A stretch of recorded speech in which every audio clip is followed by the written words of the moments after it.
Estamos aí mais uma vez com o seu Bug Soul, o seu podcast semanal. Dessa vez com a ídola máxima, Mariana Nogueira. Muito obrigado pela presença. Eu que agradeço. Tá? Vamos começar pelo começo. Tá. Você quer Como saber? o bodyboard chegou até você? Pela minha irmã, né? Claro. Ela ganhou uma prancha de bodyboard, né? Uma 139. Ela pediu de aniversário pro meu pai. E como uma irmã mais nova, eu fui e ganhei essa prancha depois de uns meses, porque ela ganhou uma 77. E eu lembro que a minha prancha já tava toda mofada, assim, bem velhinha, porque entrava muita água, né? Aquele material sem proteção, sem o deck, né? Sem o fundo. E aí eu lembro que um amigo meu, uma vez a gente estava sentado assim na areia, aí era tão velha a prancha que eu achei que ele se achou à vontade, assim, ele pegou a prancha de surf e pô! Furou a minha prancha, ficou com furo. Eu fiquei ainda um tempo com aquela prancha furada, mas assim, eu não lembro quando foi que eu ganhei a 77. Engraçado, né? Porque eu amava essa 139, eu acho que ela chegou a quebrar. Eu tenho até uma foto em casa, assim, eu com 13 anos, que eu comecei a pegar onda com 13 anos, e era no Campeão Gatas, que a Bela até comentou aqui no podcast dela. E eu tô num banco de areia, pegando uma ondinha assim com a minha 139 de biquíni. E essa aí foi a primeira foto, eu tenho guardada até hoje, eu devia ter trazido. E aí meu início foi esse, né? Porque a gente sempre vivia ali na barra, na praia, pegava onda com aqueles restinhos de prancha de surf de isopor dos amigos, né? Quando quebrava. E aí quando eu peguei a prancha da Bela, eu vi que era aquilo ali que eu queria continuar fazendo. E aí um dia eu ganhei uma 77. Lembro dela, ela era amarela com azul embaixo. Com pé de pato ou sem pé de pato? Ah, era aquele orca, né? Mas eu roubava muito o pé de pato da minha irmã e ela tem um pé maior do que o meu, então eu perdia todos. Aí ela ficava com um pé, e a mamãe ia lá e comprava outra. Então a gente ficava sempre com um pé e com aquela presilha, né? Já pronta. A gente ficava o dia inteiro na praia com aquela presilha pra não perder o pé de pato. E aí eu lembro até hoje, assim, perfeitamente, mas eu lembro muito disso. O primeiro 360 que eu dei. É muito engraçado, porque a gente estudava no CBT e eu voltava de ônibus correndo para poder pegar a onda, né? Poder roubar a prancha da Bela antes que ela pegasse, porque a minha não dava para dar 360. Acho que a minha já tinha até quebrado. Aí eu peguei a prancha da Bela e fui pra praia com a Glenda, que a gente se conhece desde pequena, né? Lá do Riviera. E aí eu peguei uma onda, eu lembro até hoje, assim, era um quebra-coquinho, pra mim tava até com tamanho, mas no dia devia ser bem pequenininho. Aí eu peguei a onda, quando ela fechou assim, eu fui lá, meti a mão, né, que a gente dava 360 com a mão, e dei o 360, eu gritava, eu dei o 360, e eu acho até que ela viu também na hora, e aquilo foi, né, empolgando mais ainda a gente, e foi a melhor coisa que eu fiz na minha vida, foi descobrir isso. E dali pro Bodyboard. primeiro campeonato, você lembra? Por exemplo, você foi ver a sua irmã no Campeão Gatas, e aí você, pô, eu também quero participar. Não, eu acho que como é que depois. surgiu, deu esse start na sua cabeça? Eu acho que depois ainda teve um outro campeonato que eu fui com ela, mas eu não competi. Que foi lá em Tamambuca, que era aquele festival de surf, era surf e bodyboard junto. E aí encontrei vários, né? O Kung, o Xandinho, tava o Luizinho, tava Kiko e Billy, playboys da Company, no carro separado. E aí tinha o Robson, Mário Hutman. Você já ouviu falar do Mário? Já. Mário Hutman com a gente. Eu lembro bem disso, que a mamãe cozinhava uns ovos e a gente comia ovo cozido na praia. E esse campeonato, assim, me fez ver que, né, competir era uma coisa legal. E aí, quando eu cheguei de volta no Rio, acho que teve um campeonato em Ipanema, que era Amberge. Eu acho que eu fiquei em terceiro lugar. Não tenho certeza se esse foi... Eu acho que esse foi o meu primeiro campeonato. E aí eu fiquei empolgadona, né? Terceiro lugar. E eu era uma pirralha pequenininha. A prancha era quase do meu tamanho. E aí depois teve um Headley em Itacoatiara. Primeiro Headley. Foi o primeiro Headley em Itacoatiara. Foi 85. E aí eu lembro que eu fiquei tão assustada com aquelas ondas de buracão, né? Eu acostumada com o meio da barra. Mas eu adorei estar ali. Tinha a Daniela Figueiredo...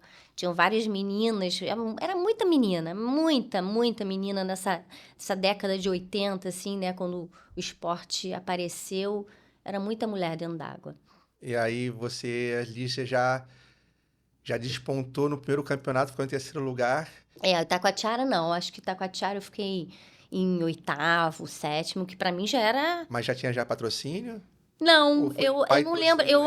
Eu não lembro se no Headley eu já era da Headley, porque a Bela começou a ser patrocinada pelo Cantão. E aí o pessoal do Cantão, que era o mesmo dono, né? E as mesmas pessoas que cuidavam da equipe, me chamaram para ser da Headley. Só que, na verdade, a Headley não tinha nada, ela não existia ainda. Ela só tinha o nome Headley, era um adesivo desse tamanho, e abriu uma loja no Rio Sul. E aí eu fui a primeira patrocinada pela Headley, o resto do pessoal era do Cantão. A Bela era Cantão. E eu lembro que eu ia na loja, assim, quando abriu, não tinha nada que desse em mim, era tudo grande. Era muito Caramba. pequeno. Aí eu tinha uma bermuda de lycra, porque aí lycra estica, então era pequena, e dava em mim. E a gente ganhava aqueles vales, né? Sim. Então eu tentava pegar sempre as coisas menorzinhas, mas nunca dava, não. E aí tinha tênis sim, dava o tênis. Lembra que tinha até fila para Sim, comprar, né? E esse foi o início, assim, de patrocínio. E aí depois teve um ano que a gente saiu da Headley e foi para Quebra-Mar. Eu lembro. Que aí já começou aquela coisa do salário, por isso que a gente foi, porque Quebra-Mar quis pagar mais, aí a gente aceitou. Aí eu acho que a gente ficou 1 ano na Quebra-Mar ou 2 e voltou pra Headley. E aí a Bela também já era da Headley E nessa tinha patrocínio de época. prancha? Tinha patrocínio de prancha logo no começo? Não, não tinha. Eu acho que a gente que comprava a prancha, né? Mas aí a gente já começava a ganhar dinheiro, né? E aí eu lembro que quando começou a ter essa coisa de prancha, eu acho que o meu primeiro patrocínio foi... Eu não lembro A se era Boogie Boogie Board. Acho que foi Boogie Board. Aí depois eu fui pra Speedo, né? Que era o Kung, que era o cara lá que cuidava da equipe. O dono era o Martin, que era um alemão lá que morava em São Paulo. E depois eu fui pra Gênesis, que o Kung que fazia. Eu não sou muito boa dessas coisas, não, da época e tudo, mas eu lembro que foi mais ou menos assim. E a partir daí, depois teve BZ, a Express, né? Foram várias fases diferentes, assim. E ali, quando você estava ali nos primeiros campeonatos, quem eram as outras mulheres ali em torno de você ali? Porque você ainda era criança ainda, você não era... É. Você ainda era a irmã da Isabela Nogueira. Era. Eu lembro que tinham várias meninas, assim, tinha a Bela e tinha a Daniela Figueiredo. Eu não lembro, assim, direito Aí tinha as paulistas, né? Tinha a Maju, tinha a Boturão, tinha a Cláudia Ferrari, a Cláudia Saboia, já tinham essas meninas que eu lembro. Tinha a Cris Alayon, que depois continuou competindo, até a gente foi morar na Havaí, encontrava ela lá. Lucia, que era do Sul. Tinham várias meninas, assim, e depois, aos pouquinhos, eu fui, né, crescendo e me envolvendo ali, né, sendo uma das competidoras também. E aí, seguindo no circuito carioca ali, você lembra se o primeiro ano que você foi campeã estadual? Eu lembro que em 86, eu não tô lembrada se já tinha um ranking. O ranking começa, a associação começa em 84, Que eu- só que junta 84 e 85. Eu acho que em 86 eu competi e eu ganhei várias etapas. Só que eu não paguei a associação, porque eu não sabia dessas coisas direito. Então não contaram e aí eu não fui. O Cláudio deve saber disso direito, porque ele que era Isso tem presidente. até hoje. E aí eu lembro que eu, assim, se tivesse 7 etapas, eu ganhei 6, ganhei Uhum. 5. Eu ganhei um monte de etapas, era para eu ser disparado, mas aí eu não paguei associação, então não contou como meu, né, como se eu fosse campeã. Aí e também teve em 86 o Quebra-Master. Certo. Foi um campeonato patrocinado pela Quebra-Mar, no Quebra-Mar. Eu acho que eu ganhei também. E aí em 86, 87, acho que já começou o circuito brasileiro. O circuito brasileiro começa em 88. 88. Primeira campeã brasileira. Fui Você- primeira campeã brasileira. Eu acho que em 88 fui pro Wahine também, Isso. que era considerado campeonato mundial amador. que era isso? Ganhei também. Como é que foi isso? Porque eu lembro que no ano anterior, a Glenda foi. Aham. 87. Isso, 87. A Glenda foi. Foi por isso. Mas não, antes dela ir, não se dava valor àquele evento. É. Mas ela volta Coisas de Rico E a, de Souza. e a mídia explode. E que foi ótimo Aí para o nosso falou, esporte. Foi a- muito bom. Em 88, todo mundo vai. Isso aí. É porque eu lembrei de 86 e 87 me deu um branco, agora você me lembrou.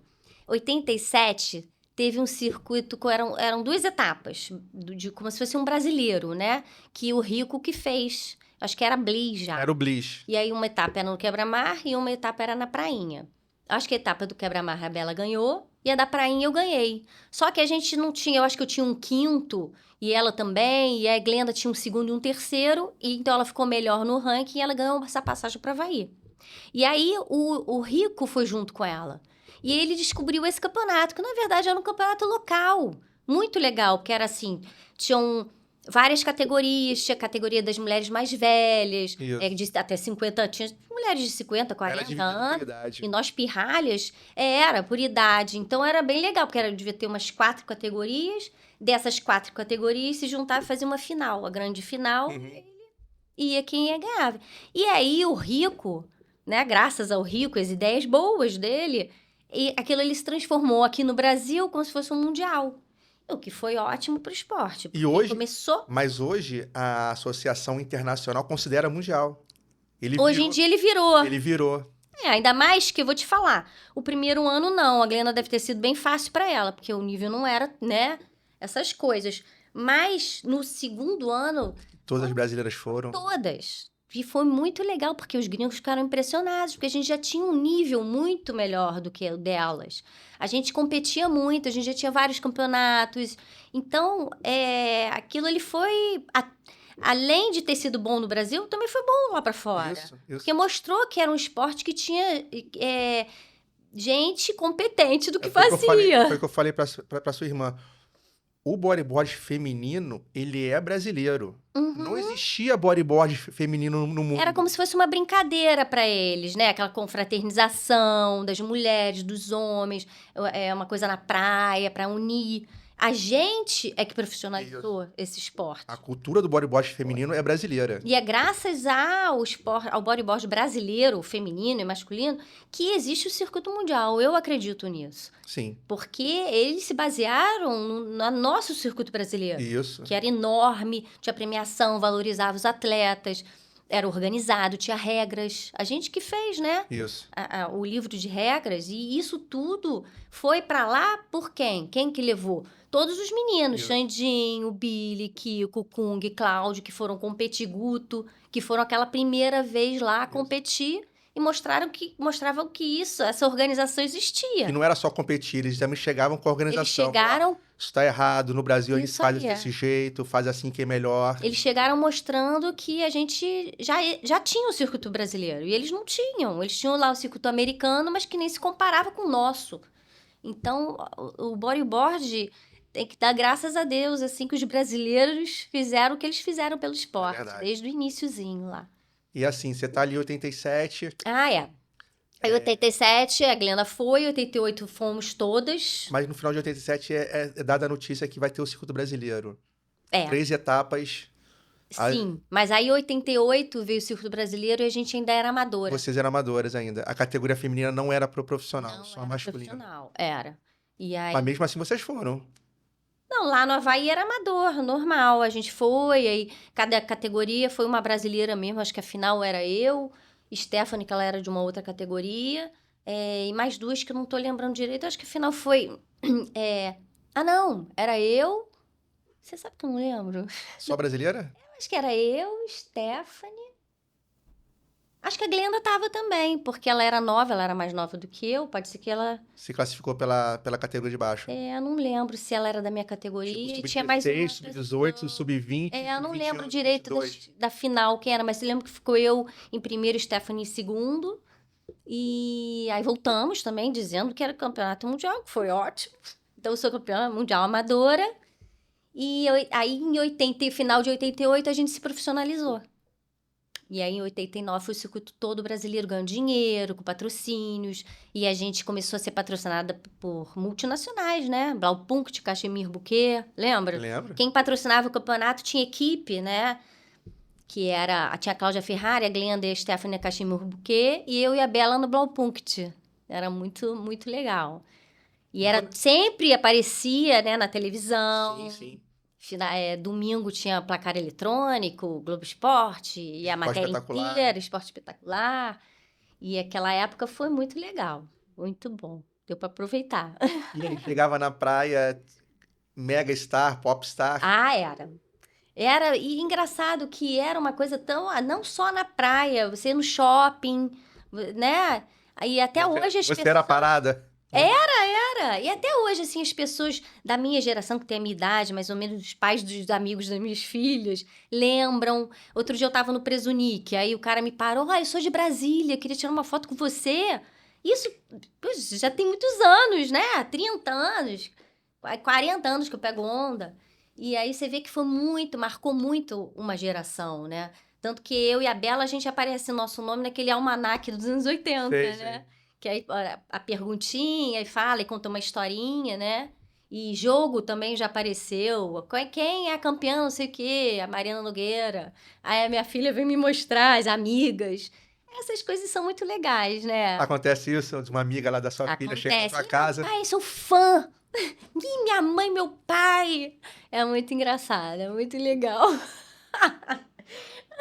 E é engraçado assim que se você vê a reação da minha filha de 15 anos, né, a mais nova, ela fala: Ih, mãe, você era conhecida mesmo, né? É muito bom. Isso já aconteceu comigo já.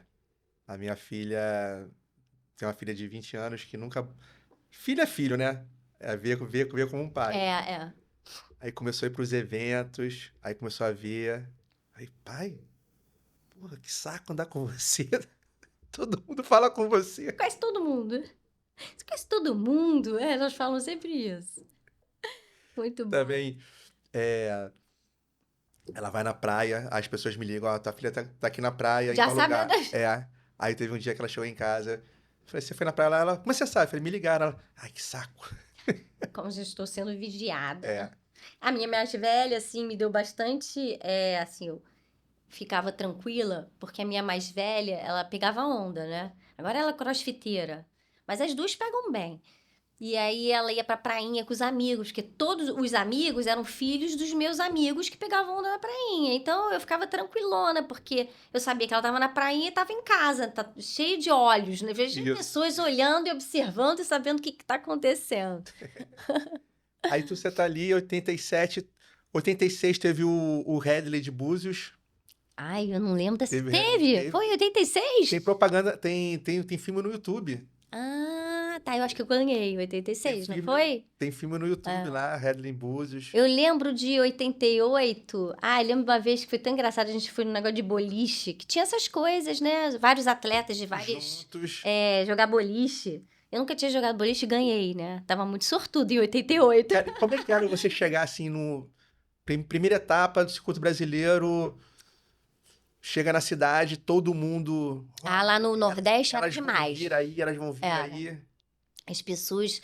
Copacabana Marinho. Era Taíba, né? Também teve naquela Praia do Futuro. A praia ficava lotada. Barra do Jucu também, no Espírito Santo, ficava lotado de gente. Aqui no Rio também, né? Era diferente, né? De hoje em dia.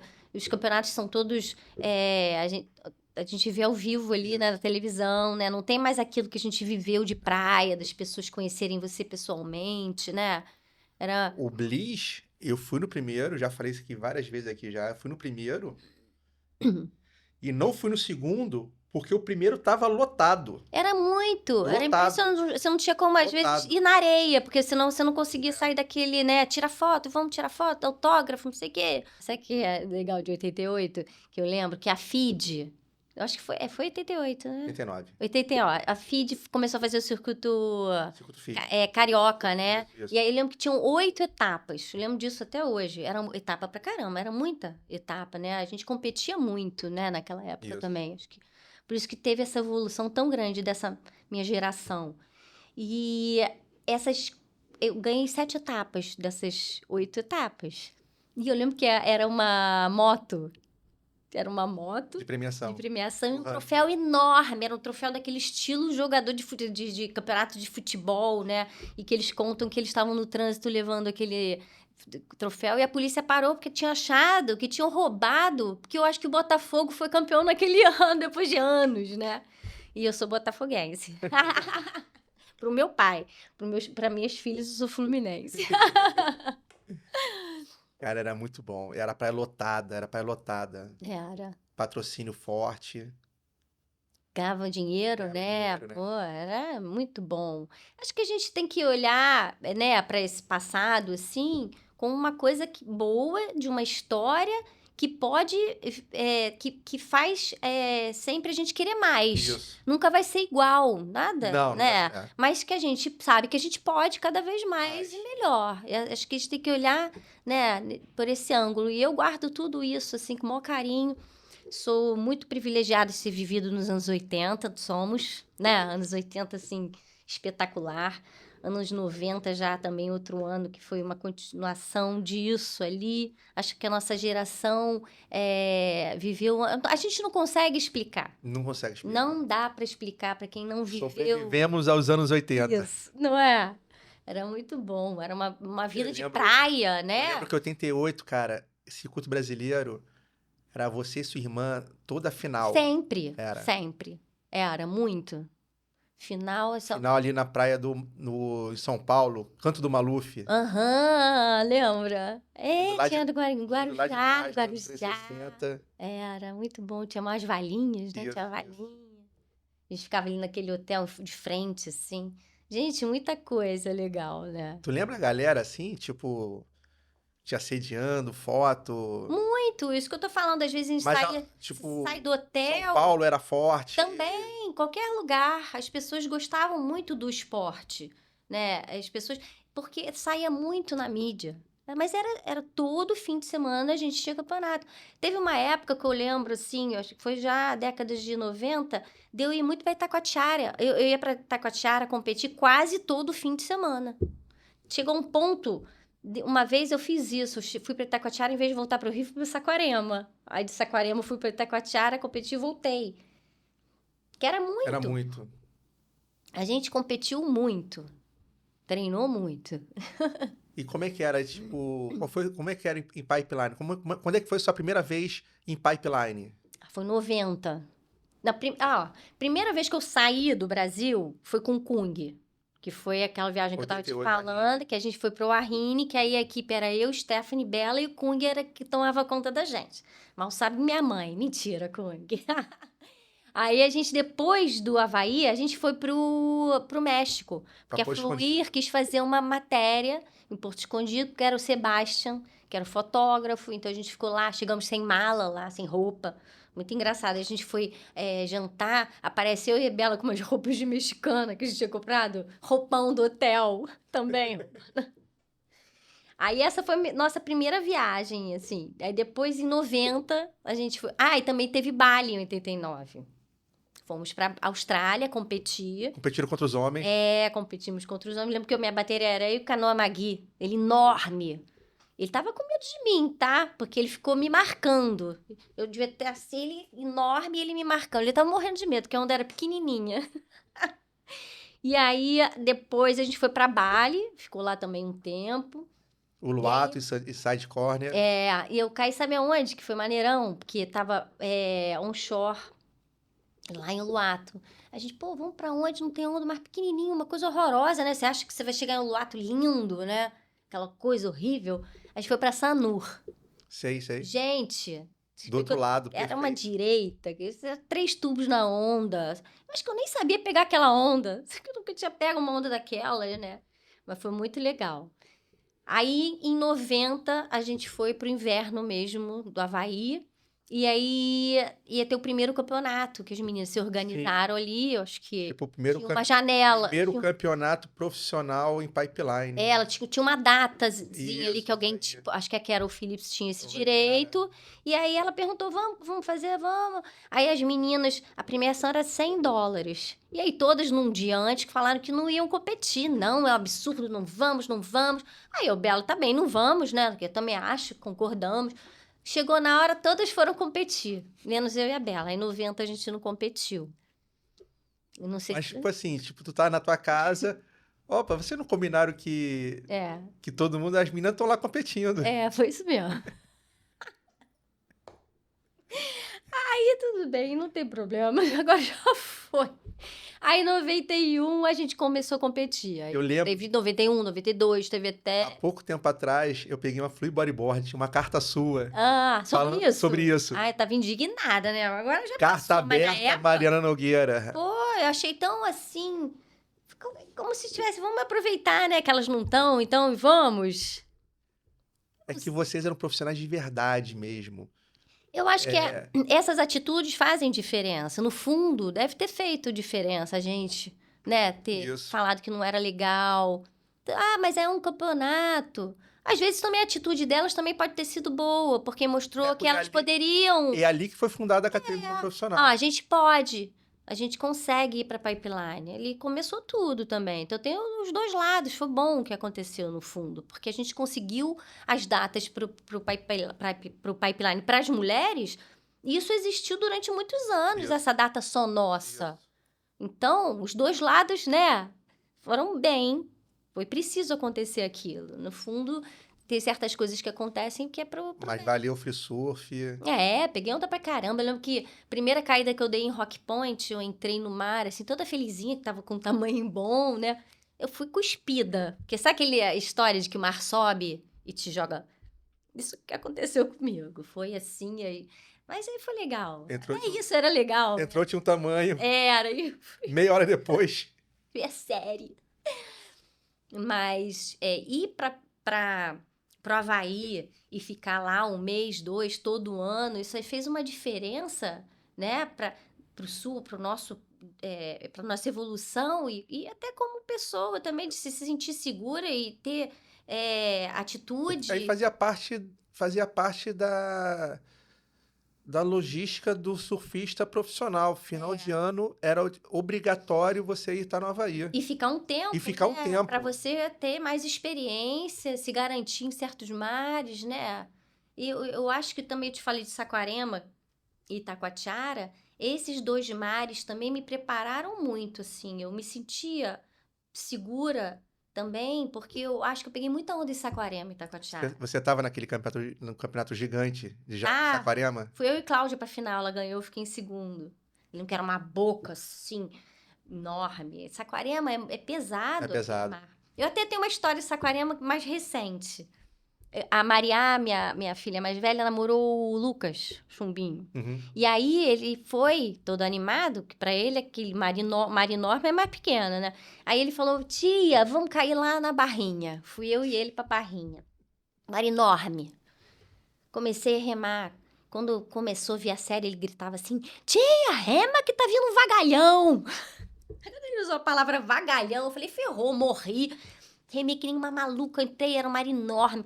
Aquela barrinha muito pesada, muito. Eu falei, quando eu tava lá fora, eu falei, eu me arrependi, né? Tô aqui, agora eu vou ter que pegar uma onda, porque tô aqui, né?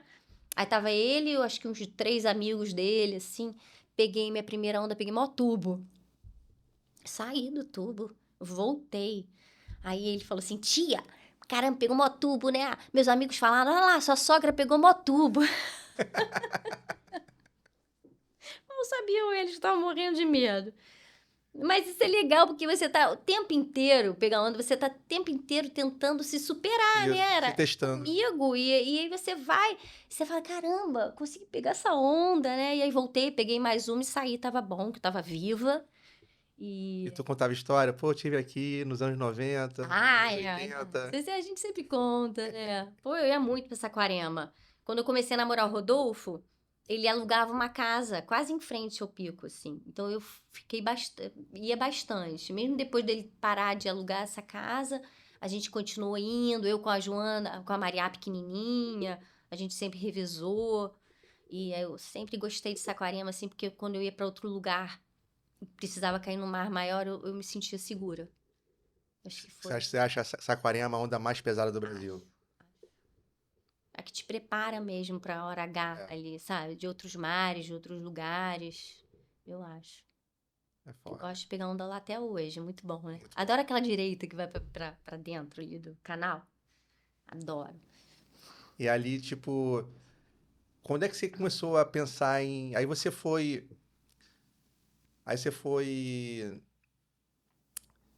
90, 91, 92, todo ano de circuito brasileiro ali, Até 94 eu competi o circuito brasileiro. brasileiro. Competi e era aquele iniciozinho, era aquele castelinho, né? Isso. Que era o Djalma Madruga que organizava junto com a Evelyn. E premiação muito boa, várias etapas. Só que eu parei em 94, foi o meu último ano, porque começou o Mundial. Começou o circuito mundial. E eu não. E era cansativo, porque tinham muitas etapas. Não era uma coisa assim, uma etapa de vez em quando. Não era direto. A gente viajava, a gente ficava um mês no Japão. Tinham várias etapas. Japão, então, era. No início, tinha muita coisa, assim. Uma etapa do Eram 13 Mundial, mas aí o etapas no resto Japão. tinham outros campeonatos que aí você Piscina ficava. de onda do Japão. Isso mesmo. O Miyazaki, que era uma ventania, água gelada. Você já via japonesas ali? É porque vocês levaram body... Meio que foram vocês que plantaram a semente do bodyboard lá, Foi. no Japão. E hoje você tá vendo as japonesas meio que dominando o circuito É. mundial. Na minha época tinha a Fujiko, né? Aham. E tinha a Mitiko, tinha a mulher do gordinho, que esqueci o nome dela agora. Elas pegavam bem e tudo, assim, mas não se comparava, né, com a gente. Era uma coisa como se elas ainda estivessem naquele início, né? Eu lembro No que esporte. a Express patrocinou um campeonato no Japão. Além dos campeonatos de pipeline, a Aham. Express Lá, porque patrocinou. quando a gente ia pro Japão, era assim. A gente chamava de babá, porque era muito difícil chegar no Japão, né? Aí chegava no aeroporto, já tinha alguém que ia tomar conta de você, porque a Express, tinha um representante lá. Tinha Do uma pessoa, Japão. tinha um japonês que era o cara que distribuía, né? E tinha também, eu era patrocinada pela Baby G, de choque. Eu, Leila e Stephanie, tinha essa equipe também. E tinha Pé de Pato, Capalô também. Então, você chegava e a sua equipe, normalmente era eu, Stephanie e Leila. Sempre tinha, assim, um penetra, Gugu Barcelos, Paulo Esteves. Paulo Esteves uma vez foi com a gente também, ficou lá na equipe, porque ele era da Express. E a gente ficava junto, assim, um mês direto. E você chegava lá em Tóquio, você pegava uma van com os coelhos, eles que cuidavam da gente, e assim, 8 horas de carro para outro lugar. Aí depois voltava, ia para não sei aonde. Era o tempo inteiro isso. Era bem cansativo. E tinha um público, tinha muito fã lá. Tinha bastante. Tinha. Autógrafo, foto. Vai pra loja fazer sessão de foto. Fazia tudo isso, era bem cansativo. Então, por isso que em 94 eu decidi só ficar no circuito mundial. Eu parei de competir o circuito brasileiro. Também eu já estava há muito tempo, né? Isso. Aqui no Brasil competindo, né? O estadual, o brasileiro. Aí já era uma outra fase da minha vida que começou ali em 95, mundial. Os brasileiros todos, eu lembro também que a final era sempre eu e a Bela, a Stephanie estava sempre ali também, disputando com a gente. Aí em 94, acho que já no fim, a Dani começou a vir também para o circuito brasileiro. Aí Neymar e Carlinha, que eu amo, assim, ver as duas pegando onda. E isso foi uma coisa muito importante, assim, para mim. Então, Mariana e, claro, que para o esporte. Elas duas me fizeram querer estar ali.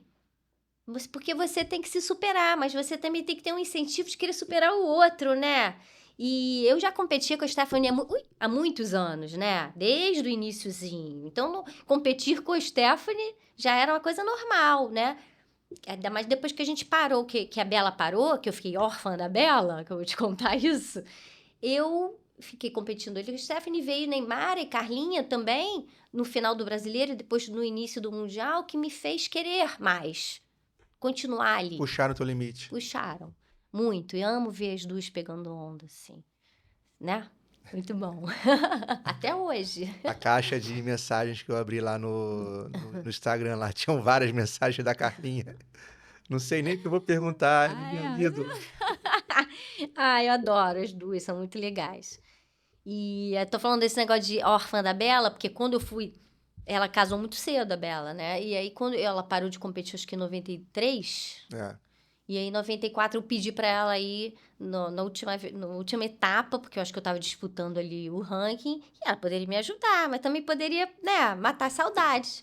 Acabou que a gente foi pra semifinal juntas, e eu pedindo pra ela não pegar onda, né, a Bela, ó, você vai deixar eu ganhar de qualquer maneira. Aí ela começou a pegar onda, mas ela não fazia manobra, mas aí ela tava me ganhando. Porque você não tava surfando. Pegando onda nenhuma, eu falava assim, Bela, para de pegar onda. Ela, mas eu não tô fazendo nada. Eu falei, então para de pegar onda, não pega mais nenhuma. Aí eu passei pra final e ganhei, né?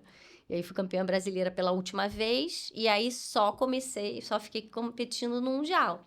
E aí, ir pro Mundial sem a Bela foi bem estranho, assim, porque a minha vida inteira de bodyboarder, eu dividia o quarto com ela, viajava com ela, tinha aquela pessoa. Até me fazia logística também. Ó, Bela, você já viu a passagem? Eu já vi o hotel. Você viu o carro? A gente Ah, eu vi isso aqui. conversava, né? E aí você pode falar o que você quiser, porque sua irmã, né? A gente fala que a gente é uma máfia, na verdade. Que não, é diferente, né? E aí eu senti, mas depois eu dividi quarto com a Cláudia dos Santos e a Soraya.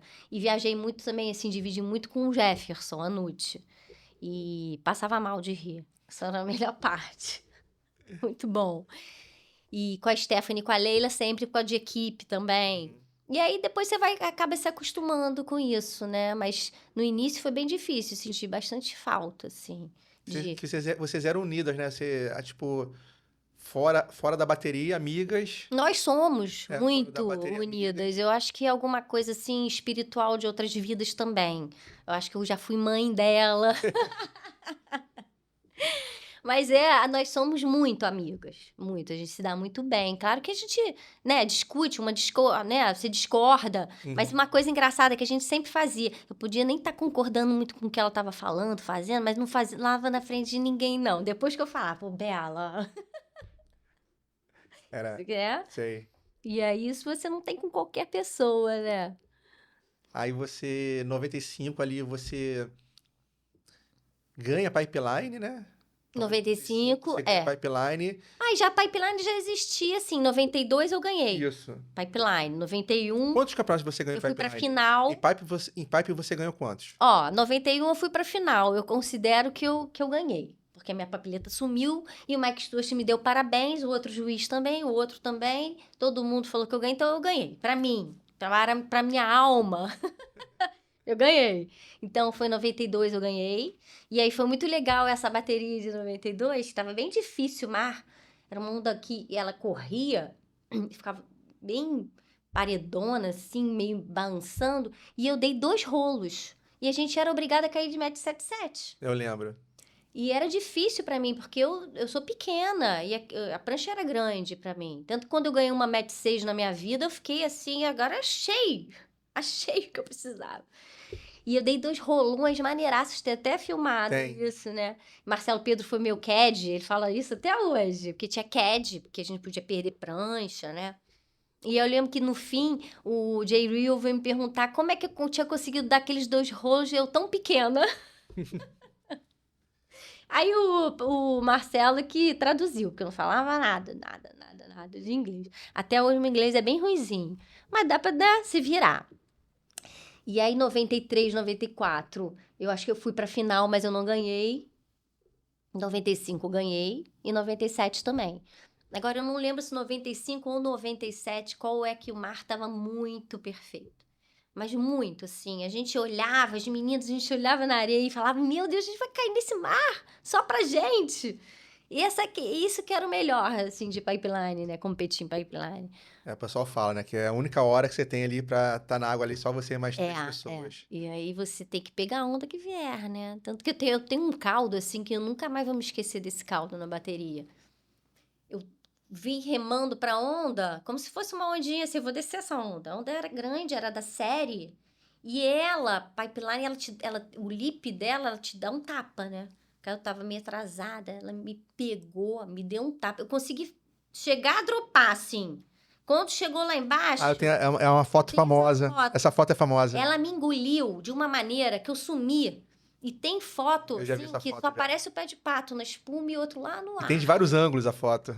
um aqui e um lá no céu, assim. E quando eu levantei, a minha camisa tinha saído, a lycra tinha saído, tava O pendurada pé no batendo aqui na strap. sua nuca. E o cara do jet ski do meu lado, porque ele tava assim, achando que eu tinha tido, né? Morreu, porque a onda era grande. E eu sumi. E aí, é engraçado que depois desse caldo, você acha que você vai ficar com medo. Aí você fala, pô, não, tudo bem, né? Sobrevivi O nesse, pior dá já pra passou. sobreviver em outros. O pior já passou. É, A pipeline era... pipeline perigoso. Tem que voltar pro circuito. Também acho. Aquilo ali faz a diferença, né? Faz um. Como é que você falou, usa a palavra glamour? É, o glamour. Pipeline é pipeline. É que nem no circuito de surf agora, pegar. Eu não achei legal. Eu gostava quando o O pipeline era final. o. O final. Eu gostava quando o pipeline era o último campeonato. Acho que dava aquele, né? E aí você tá lá, tipo... Eu lembro que teve um Saint-Pierre lá, Ilha Reunião também, Ai, gigante. foi. Que não Pior, tava não gigante. tava. Pior que foi, eu vou te contar essa história do não tá. Eu fui castigada. Fui castigada. O campeonato, acho que um dia antes ou 2 dias antes, acho que um dia antes, tava com um tamanho legal, só que eu não tava me dando bem, assim. Eu tava passando minhas baterias, mas eu sabia que eu não tava do jeito que eu gostaria de estar, pegando onda. E a Neymara tava pegando pra caramba. Toda hora que eu via a bateria dela, tava lá, pegando as ondas dela. Aí teve uma reunião pra saberem se a gente queria continuar o campeonato ou se a gente ia deixar para outro dia, mas o mar ia subir muito. Então que eles Aí, claro que eu pedi pra deixar pra outro dia, porque eu vi que eu não ia ganhar o campeonato. A Neymar tava pegando muito, era a minha única chance, né, assim, de ter alguma mudança. É outro dia, né? Vamos para outro dia, que esse dia que eu tô achando que não vai dar Hoje é certo o pra dia mim. dela, quem É, sabe amanhã é o eu meu. achei que era dela. Aí fomos para outro dia, mas já começou a primeira bateria, assim, mar grande, mas dava pra pegar, fazer manobra e tudo. Mas foi ficando enorme. E lá, normalmente, Ilha Legião tem uma parede, assim, com pedra, com ouriço, e é bem perto do pico, né? Então, o mar ficando grande, você já saía da onda já quase em cima da pedra ali. Entrou eu e Tuti na final. Veio uma série, eu acho que eu ainda cheguei a pegar uma onda, voltei, levamos na cabeça, ela perdeu o pé de pato. Só a gente levou na cabeça várias ondas. E aí, quando ela levanta com o colhão, né? Porque dá medo lá, dá muito medo, assim, essas pedras. Mari, perdi o pé de pato, não vou sair, vou sair. Aí eu falei, eu também, né? Vou sair também. Ela, não, fica aí, fica. Eu falei, tu você acha que eu vou ficar fazendo aqui sozinha? Deus que me livre, vamos embora junto, vamos sair junto. Aí veio um jet ski, que durante o campeonato eu tinha até comentado, eu falei, se acontecer alguma coisa, eu não pego esse jet ski de jeito nenhum, que ele é perigosíssimo, ele era barbeiro, o cara, né? Veio o cara salvar a gente. Pego o jet ski, eu e Tuti. Quando eu olho, tá o cara indo em direção a uma pedregulhão. Eu falei, Tuti, solta, solta. Aí soltamos o jet ski, voltamos correndo pro outside, né? Aí entrou Steve Mackenzie e Alistair, que era casou com a Carlinha depois, pra salvar a gente. Só que não dava pra sair. Eles entraram, mas não dava mais pra gente sair. O que resolvemos? Vamos pelo alto mar, lá por fora, pelo outside mesmo, dar a volta e entrar lá na próxima praia, que não era nem uma praia, era uma baía, cheia de pedra, lá cheia de pedra de rio, assim, né? E bem longe, assim, você só via bem longe. Era muito engraçado, porque tinha uns penhascos, assim, que dava para ver a ambulância indo e as pessoas do campeonato indo correndo, os carros, para ver se encontravam gente nessa outra praia, né? Eu e Tuti no meio do lado do mar. Como se fosse remar ali do secreto até a prainha. Mas a gente ficou um tempo, acho quase 1 hora Batendo perna. batendo perna e marzão. E lá é cheio de tubarão, né? É. Mas eu vou te falar, não tava pensando nisso não, mas a Tuti vira pra mim e falou assim, Mari, e os tubarões? Eu falei, Tuti, pelo amor de Deus, Agora não! agora não vamos pensar nisso. E aí, chegou nessa praia, a gente tinha que pegar uma onda. E eram umas ondas oceânicas. Sabe quando vê aquelas ondulações pulando, sabe? Salto.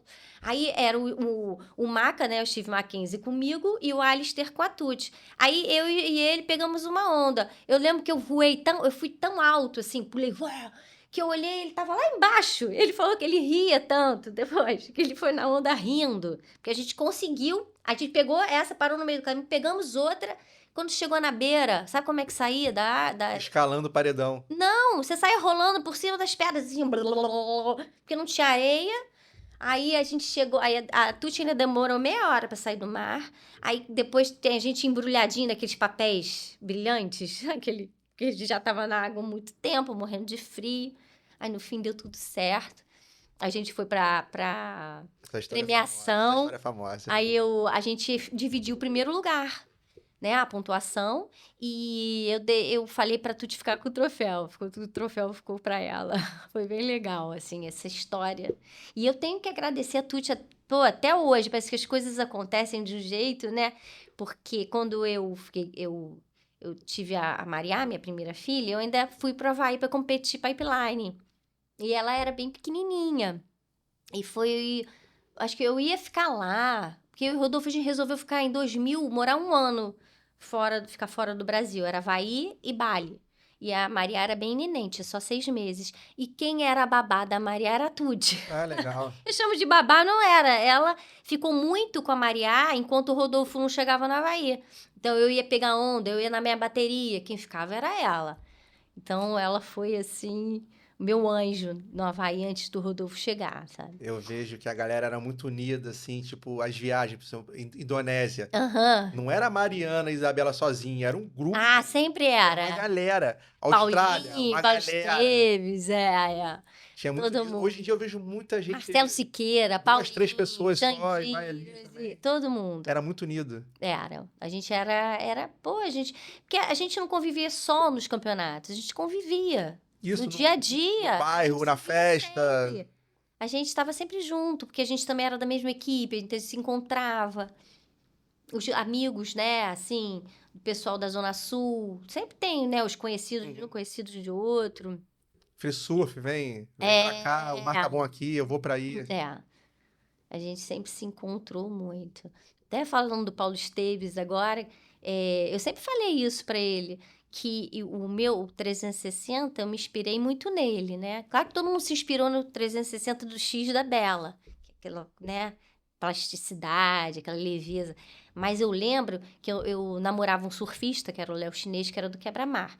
E ele era metido a ser meu técnico, né?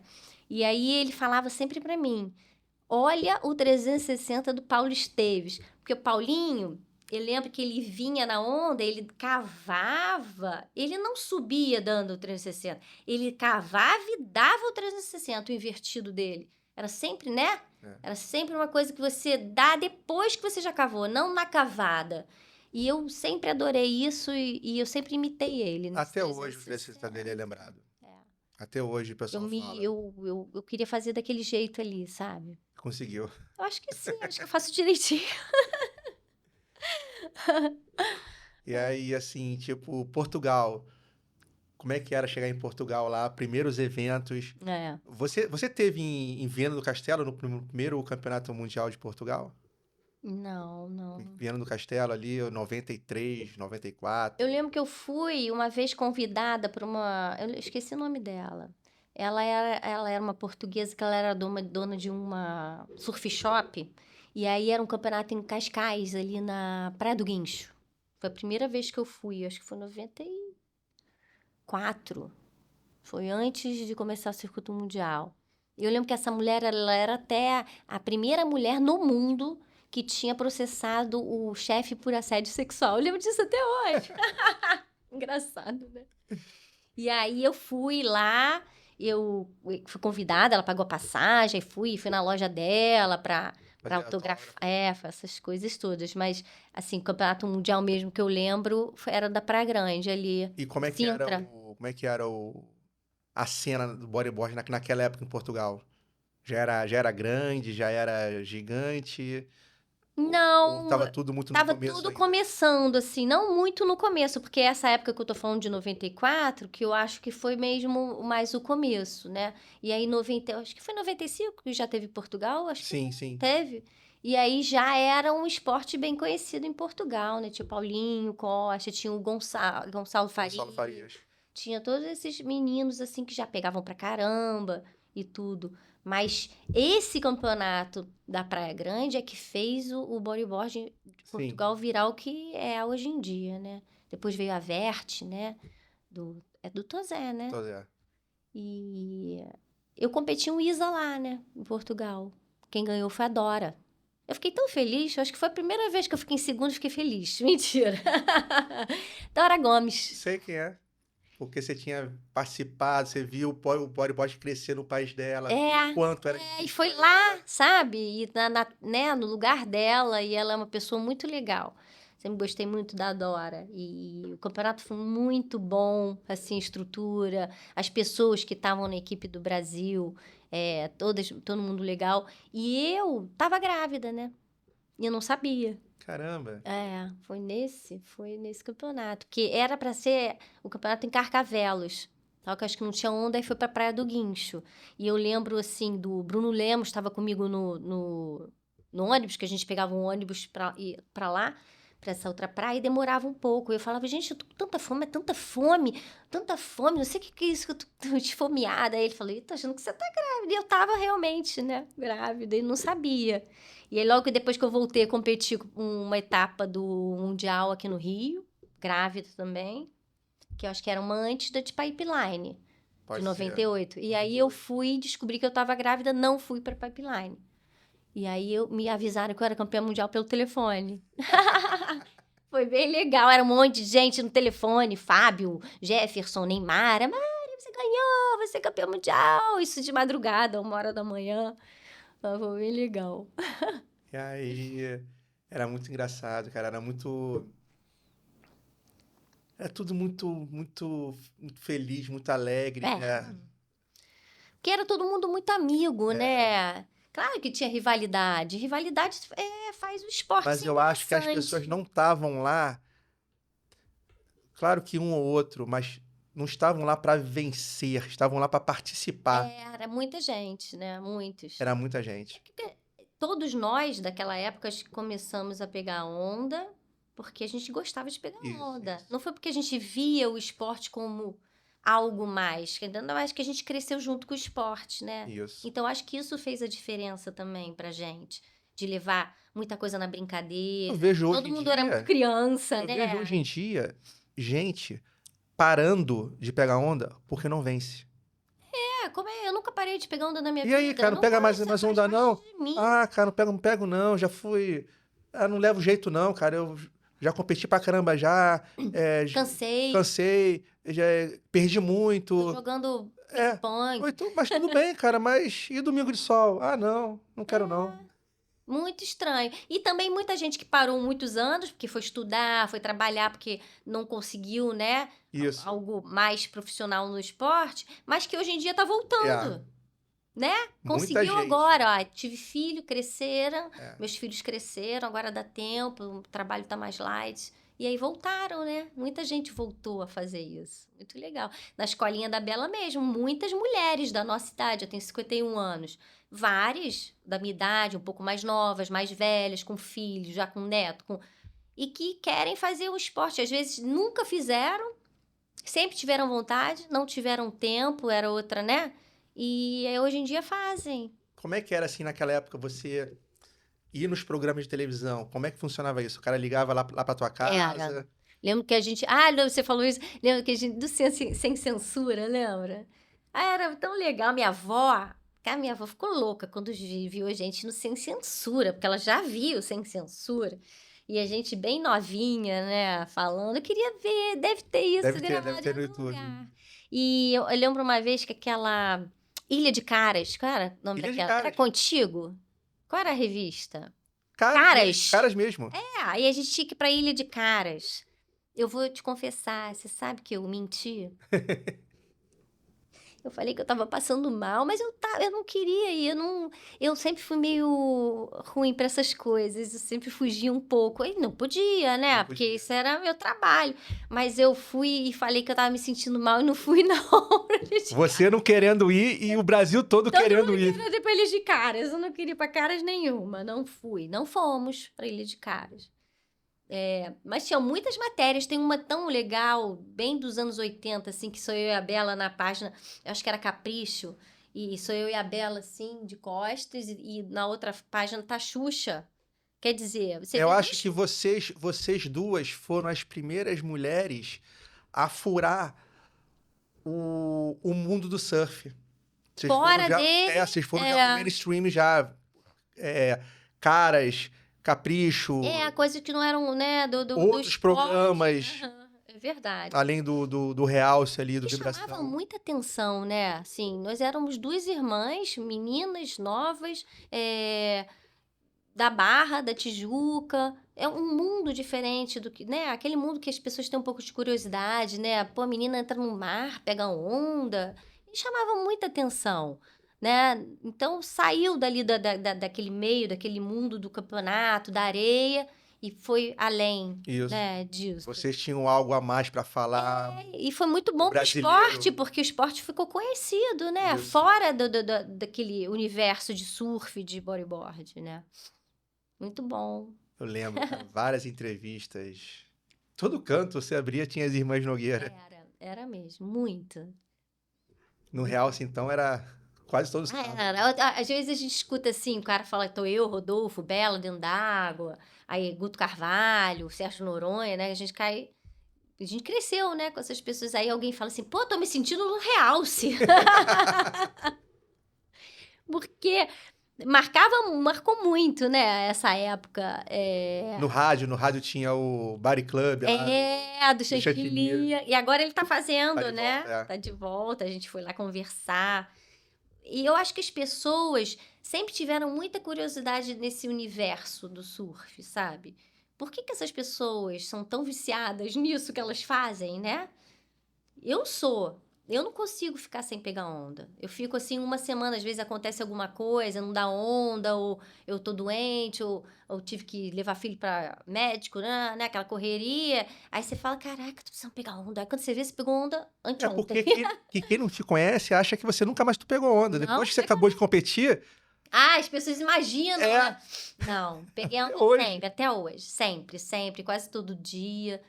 Eu também casei com um surfista, né? Quando a sua vida, ela continua, né, no mesmo universo, fica difícil, né? Porque eu gosto de pegar onda, ele gosta de pegar onda. A gente é dono da Insane, que é de roupa de neoprene. Então, a nossa vida é toda ligada ao surf, ao bodyboard, né? Sempre foi. Então, mesmo que eu quisesse, eu acho que o bodyboard não ia sair de mim. Vocês ficam lá disputando quem chega primeiro na praia, quem acorda primeiro? A gente sempre soube revezar, sempre. A gente sempre foi bom nisso, assim, nunca brigamos por causa disso. Agora você, agora sou eu, né? A gente sempre soube fazer. Tanto que em 2000 a gente resolveu ir morar fora, né? Deu um tempo do Brasil, assim, e a Maria era bem pequenininha. Então, você imagina, a gente ia pra Bali, pra Uluwatu, vai cair você, vai dizer, não, a gente já sabia, ele caía, ele tava tranquilo, eu ficava com a Maria e eu ia cair. Mas eu lembro logo no início que eu cheguei em Bali, eu queria logo cair em Uluwatu, eu deixei ela com uma balinesa. Só que, ai, tadinha, eu me arrependo de ter feito isso com ela, podia ter traumatizado ela. A balinesa tava com aquele negócio vermelho, que eles gostam de mastigar. Mastigando. E era uma senhora bem velha, assim, enrugadona. A mulher... Alguém me contou que na hora que eu deixei ela e saí, eu acho que ela olhou assim pra casa da mulher, levou um susto. Chorava, eu tive que voltar tudo, aí não fiz mais isso. Porque também, né, que doideira, aquela coisa que deixa você cego, né? Como é que era Bali naqueles anos 90 ali? Era um paraíso, muito bom. Não tinha nada, né? Você chegava ali no Uluwatu, tinha os bangalôzinhos, os arungues deles, mas eram poucos. Não tinha quase... Pô, eu caí em Uluwatu, final de tarde, uma vez. Era eu, Antônio Ricardo, que eu encontrei com ele dentro d'água, e mais 3 caras. Final de tarde. Assim. Possível hoje em dia. Falei, meu Deus. E eu lembro que eu saí da Leguian, assim, 4 horas da tarde. Hoje em dia você não chega. Que dizem que você pega um trânsito horroroso. Isso. Eu cheguei, assim, em meia hora, caí até ficar escuro nesse mar. Peguei muita onda, muita onda. Quando eu saí, eu não sabia acender o farol da moto. foi toda dura. Cara, eu lembro que eu fiquei com torcicolo, porque eu fui com a moto apagada até o hotel. Quando chegou lá, que depois que eu aprendi, eu falei, ai, meu Deus, se eu fosse hoje em dia, eu tinha morrido 3 vezes. E na Austrália, lá, você, no campeonato lá, você sai do Brasil, gente, vamos para a Austrália, mas vamos competir junto com os homens. Como é que funcionava isso na sua cabeça? Normal? Eu acho que eu só fiquei sabendo, eu não lembro desse detalhe, assim, mas eu acho que eu fiquei sabendo Fazendo uma pegadinha na com hora você. que a gente ia cair com os homens, sabe? Mas foi legal, a gente tava ali, pô, a gente não queria saber se ia ganhar, se ia perder, a gente queria estar Aí ali. você passou várias baterias. Eu passei, era em Manly, né? Aham. Era em Manly. Acho que eu passei umas baterias, sim. Quer dizer, alguns homens devem ter perdido pra mim, eles devem lembrar melhor do que eu. E tu lembra como é que era a cena do bodyboard na Austrália nessa época? Assim, já tinha muitos praticantes, Tinha. já poderiam ser a potência, já. Você já via, porra, o pessoal aqui é diferenciado. Ah, não, eu acho que quando a gente chegou lá, acho que eles ficaram surpresos, porque os garotos que foram, que era o Xandinho, o Paulinho, o Kung, o Cláudio, né? Essas pessoas já pegavam muito também. E mulheres que pegavam bem também, né? Eu acho que a gente surpreendeu eles. Eles pegavam muito bem também. Mas tem uma história, né? Tem até um documentário sobre isso na Austrália, né? Que tinha um grupo das pessoas que queriam divulgar o bodyboard independente. Até era o que a gente fazia aqui no Brasil também. A gente tinha que divulgar. Tinha vários mares ruins, lugares com ondas, né? Ruins, mas só que valeu a pena, porque o esporte cresceu, foi divulgado. Mas tinha lá uma guerra entre eles, que era o pessoal que queria só naquelas ondas mesmo de consequência mesmo, difíceis, Shark Island, né? Que eles falam. Então, esse documentário é sobre isso. É maneirão. Bom, depois ver. Dá uma olhada. Mas eu acho que é aquele caso que eu estava falando. Cada atitude Leva para um caminho. leva para um caminho e que acaba sendo bom, porque divulga o esporte de qualquer maneira. Acabou dando nesse documentário aí, né? Eu lembro que o Ben Player não, o Ben Holland, Adorava ver o Ben Holland pegando onda também. E ele era capa-lua junto com você. Era. Tanto que sempre viajava, era isso mesmo. Lá no Japão a gente sempre ficava na mesma Ben equipe. Holland, cara, mandava muito. Ai, que estilo lindo, né? Onda pequena Vários também. finais, ele e Guilherme também. Tudo que mar. Impressionante, lindo. O surf bonito, Era. né? Muito bom. E aí tu volta da Austrália, emenda com Bali, sonho. Ficamos lá em Bali, eu acho que 6 meses. 6 meses? No Havaí, a gente chegou no Havaí, e aí ficou no Havaí 3 meses, aí foi pra Bali, ficou 6 meses, depois voltou pra Havaí, depois foi pro Brasil. Muita Aí, onda. nessa hora que eu vi que eu não queria mais competir. Não foi nessa hora. Teve em 99, eu tava grávida, minha filha nasceu em julho. Eu passei lua de mel lá no Havaí, que o Rodolfo pegava onda. Então, imagina que tortura. Eu fiquei em frente de Off the Wall e barriguda. Mas fui bem. Não fiquei maluca, não. Mas eu vejo que, assim, eu competi depois que a Maria nasceu, eu voltei para Pipeline nesse ano aí para competir. E teve uma coisa que eu percebi que eu não queria mais competir. Porque eu peguei uma onda para backdoor, que normalmente na junção eu ia fazer uma manobra. E naquele momento eu não fiz. Eu preferi sair da onda. E em segundos eu pensei assim, caramba, quem vai ficar com a minha filha? Porque o Rodolfo ainda não tinha chegado no Havaí. Se eu me machuco, quem ia ficar com ela? Tuti, coitada, que já viajava toda hora. Agora você tinha o novo propósito, né? Tinha um novo propósito. E aí você começa a ver que você não é mais aquela pessoa que existia, né? Competidora, que tá ali para isso, que só tem isso na cabeça. A minha vida se transformou em outra coisa e já era a minha filha. Não era mais aquilo ali que eu tinha de mais importante, né? E aí foi nesse momento que eu vi que eu não queria mais competir. E eu também já estava um pouco cansada, porque eu acho que desde 85 que eu competi, eu já estava em 98, né? Que foi o meu último título mundial. O circuito mundial foi muito legal e tudo, mas tem coisas que acontecem em julgamento que a gente vê que não é só no bodyboard, mas qualquer esporte, ainda mais o bodyboard e o surf, que é muito subjetivo, tem lá os caras, 5 caras e um head judge, né, te julgando. E eu acho que o esporte, para ele ter credibilidade, ele, né, e crescer, e as pessoas se interessarem por ele, isso tem que acontecer menos. Essa subjetividade tem que ser uma coisa mais, assim... tem 5 juízes, vamos lá, corta maior, corta menor, para ter um equilíbrio, né? Tudo bem. Só que o head judge é um cara de muito poder. Se você é uma influência muito grande, né? Como se fosse o demôniozinho e o anjinho aqui, né? Atrás dos caras. É necessário quando o cara tá aprendendo, eu acho. Mas tem momentos que eu acho que não pode ter essa interferência. Você tem que ser dono do seu gosto, da imagem que você viu, do momento que você viu. Eu acho que não precisa ter essa influência o tempo inteiro. Porque eu fiquei muito chateada durante alguns anos no circuito mundial, e pode ter sido até uma das coisas que me fez, aos poucos, ir perdendo a graça, porque eu acho que um head judge ele tem que ser muito profissional no que ele faz. Tem que ter ética, tem que ter muita... ética, né? Profissional. Você tem que saber separar as coisas. Você não...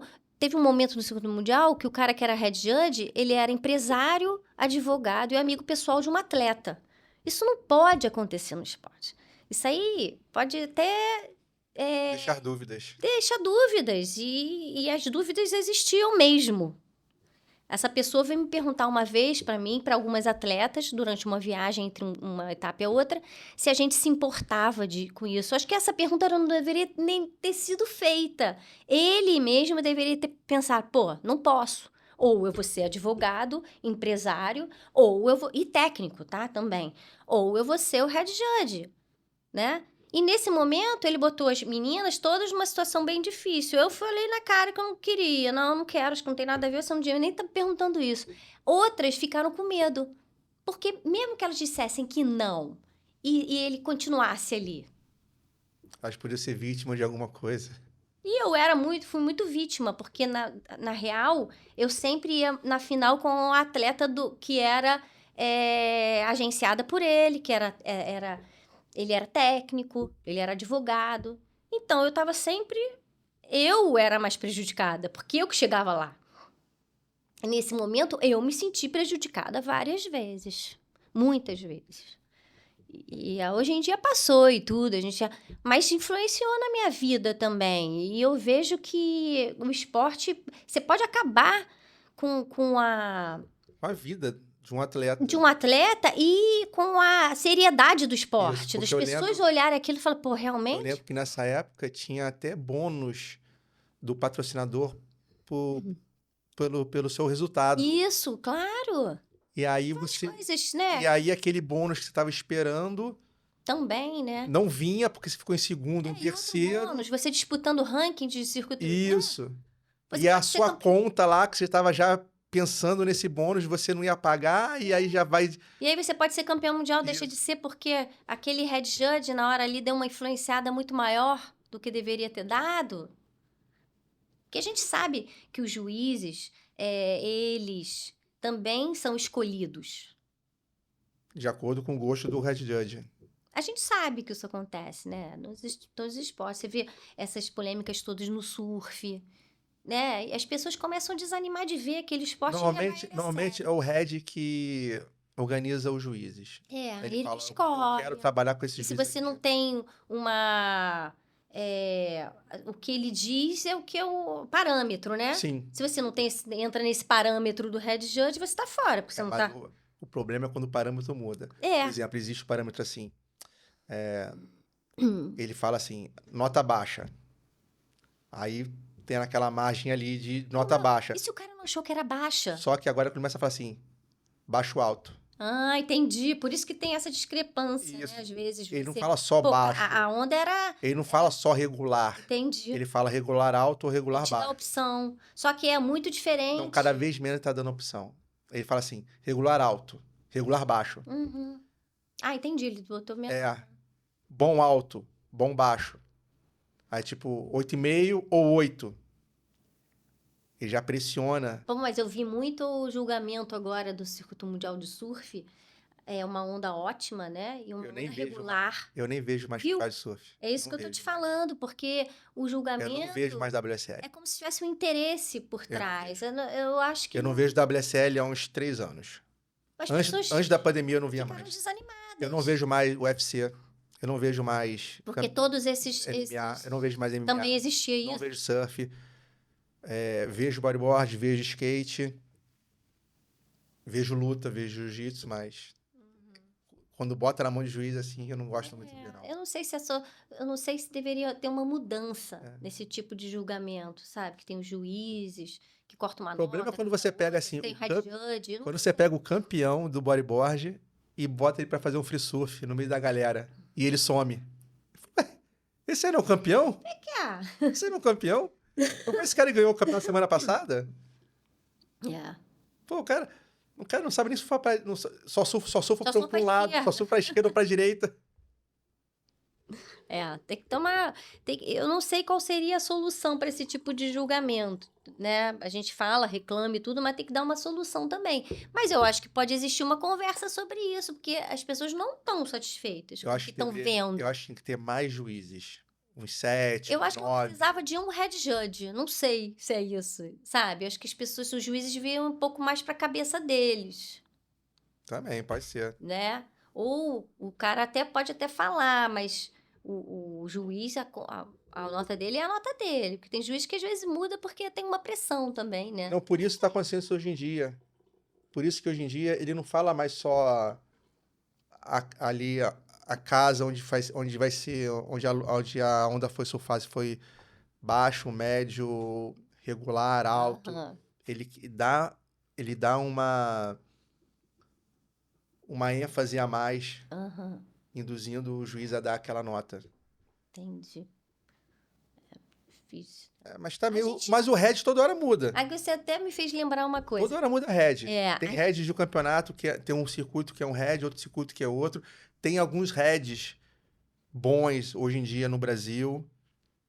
Poderia ter também um rodízio entre eles, né? Não precisa ser o head fixo, né? O circuito brasileiro tá tendo. Acabou de sair esse campeonato hoje, que começa hoje no Espírito Santo, é outro head. Entendi. Devido a esse rodízio. Isso é legal também, né? Porque aí muda, né? O gosto, a cabeça. Cada um enxerga de uma maneira. Tem jeito. Que pra mim é bonito, às vezes pra você nem é tanto. Difícil. Eu lembro quando a gente fez o Musas, né? Organizou eu, Renata, Júlio, o marido dela, e Júlio Cavaleiro, Renata Cavaleiro e eu e Bela. E aí a gente queria fazer um campeonato só de meninas, tanto que era Musas. E a Augusta entrou, né, da Capaloa, virou Capaloa Musas. Foram 2 anos. E a gente queria fazer um campeonato para as meninas, mas que as atletas opinassem em coisas que elas achavam que poderia existir, o que não estava legal. É claro que sempre isso dá confusão, mas não deu, não. Foi tudo certo. E eu lembro que a gente chamou os juízes, era Mazinho, era o Dudu Pedra e tudo. Chamamos os juízes assim e explicamos para eles que eles não iam se meter em nada. Assim, não dá opinião, você só vai lá e julga. Foi muito engraçado isso, que teve uma hora que o Rodrigo falou assim, olha, eu acho que não sei o quê. Eu falei, Rodrigo, julga. Ele, é isso mesmo? Eu falei, é. Porque a gente queria que fosse um campeonato pros atletas, entendeu?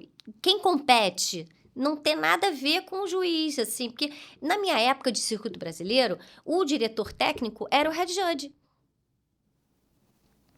O diretor técnico era o presidente da associação. A primeira, quando fundou a Abras, não era o Kung o presidente. Era o conselho de juiz ali. Quem organizava o campeonato. E o diretor técnico, né? O cara que era o head judge, ele entrava junto da organização do campeonato. Então, a gente quis fazer uma coisa diferente para ver como é que funcionava isso no Musas.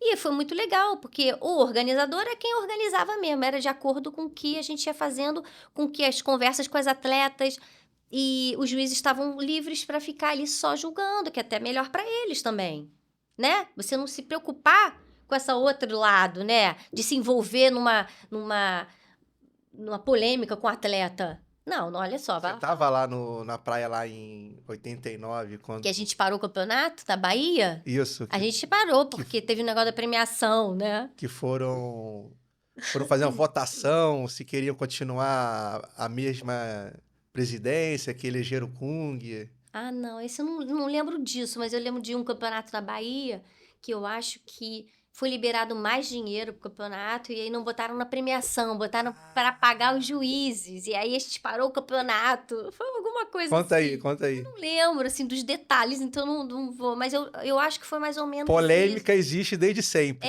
E a gente tinha muita força. A gente era muito unido. Então, a gente conseguia isso. Eu acho que essa geração falta isso. Eu acho que essa geração falta essa união, sabe? Pegar uma menina, né? Que vai ser a representante ali da categoria feminina. Olha, eu tô falando aqui em nome de todas. Eu não tô falando em meu nome aqui, Mariana, e aí eu vou ser prejudicada. Não tem ninguém para ser prejudicado porque às vezes foi mal interpretado, alguém levou para um lado mais pessoal. Porque acontece numa reunião, né? Pô, quem tá falando é ela. Mas não, ela tá falando em nome de todas. Na nossa época era a Leila, que era a nossa representante, e dava certo. Aí tinha reunião, aí o representante tal da categoria amadora, representante da categoria profissional masculina. Tinha isso. Tinham reuniões. Eu não vejo isso acontecer há muitos anos no bodyboard, assim, de saber que isso existe. Durante uma etapa. Esse representante. Existe conselho de atletas. Tem, a Nicole. A Nicole Em todas as etapas? Não é em todas as etapas. Existe um conselho de atletas. Porque, por exemplo, a Isabela... Eu acho que são falando de Brasil. Existe conselho de atletas, 5 ou 7 atletas. Sei que a Nicole tá junto. Sei que o Herder está junto. A Nicole é ótima. Mas não sei quem são os restantes. Que eles são o porta-voz dos atletas. Dos atletas todos. A organização. Tem que ter essa união, né? Mas eu acho que no Mundial não tem. Porque a Isabela falou que ela estava tentando, numa etapa, né, lá do Chile, tentar botar as meninas... A mesma polêmica de toda a vida, né? Botar a gente numa hora boa, no mar... Não adianta, sempre foi assim. Eu acho. Ela se sentiu sozinha, ela não se sentiu acolhida pelas outras atletas, sabe? Porque as pessoas, no fundo, elas têm medo de serem prejudicadas. Mas o que eu acho é o seguinte, o bodyboard cresceu muito, muito. Nos anos 80 ali, digamos que... Eu digo por mim, 85, 86... acredito que 90% dos praticantes dos bodyboarders existentes competiam. Competiam. Eu era um dos muitos poucos que não competia. É verdade mesmo. Todo mundo competia. Todo mundo competia. Hoje é o contrário. Hoje poucos competem e centenas de milhares pegam onda. Então, como é um negócio muito grande, você tem várias culturas diferentes. Você tem várias vivências diferentes. E juntar essas vivências é difícil. As pessoas, quando a Isabela... As pessoas não são solidárias com a causa da outra. Certo? Por não terem a mesma vivência. Então, hoje em dia, fica difícil o diálogo. Mas no fundo, o que a Isabela queria era bom para todas, né? Eu acho que faltou união mesmo ali de conversa. Mas às vezes elas uma não coisa enxergam. feita durante a etapa não deu certo, porque foi em cima. Mas elas não enxergam isso. Às vezes... A outra que não apoia, fala assim, mas eu não preciso que lutem por mim. Tá pra bom mim tá assim, bom, tá pra mim legal tá assim, tá legal. Da onde eu venho, tá bom. Eu tô aqui. Eu tô aqui. Né? A minha vitória tá aqui. Sabe? É verdade. A minha vitória tá aqui. A sua... Exato, esse aqui é a vivência. Necessidades diferentes. A satisfação dela é vencer o campeonato. A minha satisfação é estar aqui. E botar isso tudo no mesmo caldeirão é muito difícil. É verdade. É muito difícil.